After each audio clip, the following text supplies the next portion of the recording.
Magandang araw! Ako si Marian Andrea A. Rally mula sa Baitang 12, Hibla ng ABM at ito ang aking travel log video. Noong ika-28 ng Pebrero, pumunta ako sa Luneta Park kasama ang aking pamilya. Layunin ng video na ito na ipakita na magandang pasyalan ang lugar na ito dahil bahagi ito ng ating kasaysayan.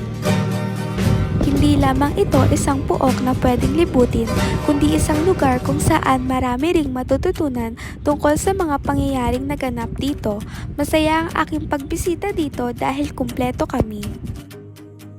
Sa aming pag-ikot sa Rizal Park, lalo kong napansin ang malawak na luntiang damuhan at ang maaliwalas na kapaligiran.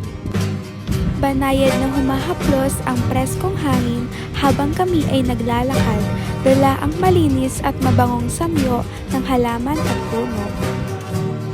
Kapansin-pansin ang kaayusan ng lugar kaya nananatili itong mabango at kaaya-aya.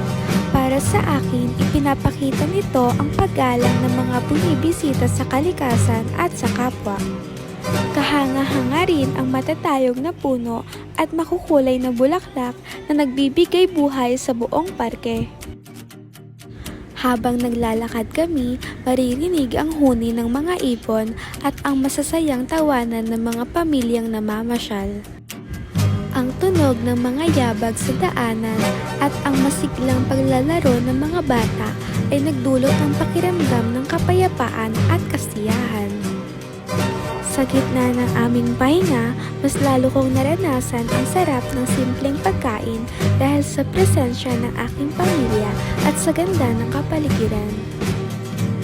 Isa sa mga pinaka-nakapukaw sa aking damdamin ay ang monumento ni Jose Rizal. Habang pinagmamasdan ko ito, naisip ko ang kanyang mga sakripisyo at adikain na nagbigay daan sa kalayaang tinatamasa natin ngayon. Para sa akin, ang parke ay hindi lamang isang pasyalan, kundi isang buhay na paalala ng ating kasaysayan at pagkakakilanlan bilang mga Pilipino. Ang aking pagbisita ay naging isang makabuluhang karanasan. Hindi lamang ako namasyal, kundi natuto rin akong pahalagahan ang kasaysayan, kalikasan at ang mahahalagang sandaling kasama ang aking pamilya. Bilang isang mag-aaral, napagtanto ko na ang paglalakbay ay nag-iiwan ng mga aral na mananatili sa puso at isipan at nagbibigay inspirasyon upang pangalagaan ang mga pamanang ating tinatangkilik. Ngayon, dumako naman tayo sa pag-i-interview ng mga nakapunta na at hindi pa nakakapunta.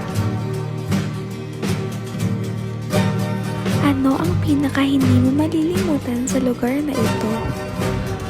Ang pinaka hindi ko po makakalimutan sa Luneta is yung magkakasama kami yung family and nag-bonding po kami together.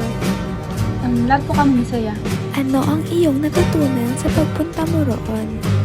Ang natutunan ko po sa pagpunta doon is yung makipag-socialize sa mga tao.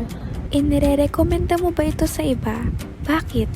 Yes po, nare-recommend ko po yung lugar na yun para po maganda po siyang lugar para po makapag-bonding kayo ng family mo, ng friends, and ng special someone mo po. Ano ang iyong naramdaman habang naroon ka? Ang nararamdaman ko po habang naroon ako is syempre po masaya, nag-e-enjoy. Bakit mo gustong makapunta sa lugar na ito? Gusto ko makapunta sa lugar na to dahil nabalita ako na maganda mag-picnic dito dahil kaaya-aya ang kapaligiran at marami ding kaibigan ko ang pumupunta dito. Ano ang inaasahan mong mararanasan doon?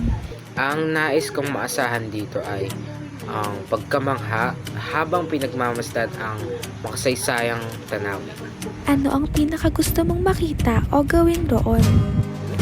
Ang pinakagusto kong makita ay ang bantayog ni Jose Rizal. At ang pinakagusto ko naman gawin ay picnic kasama ang aking pamilya o ang aking mga kaibigan. Ano sa tingin mo ang matututunan mo kapag nakapunta ka roon? Sa tingin ko, sa aking pagdalaw, ang aking matututunan ay higit pang pagpapahalaga sa kasaysayan at kung ano ang mga sinakripisyo ng ating bayani para sa ating bayan.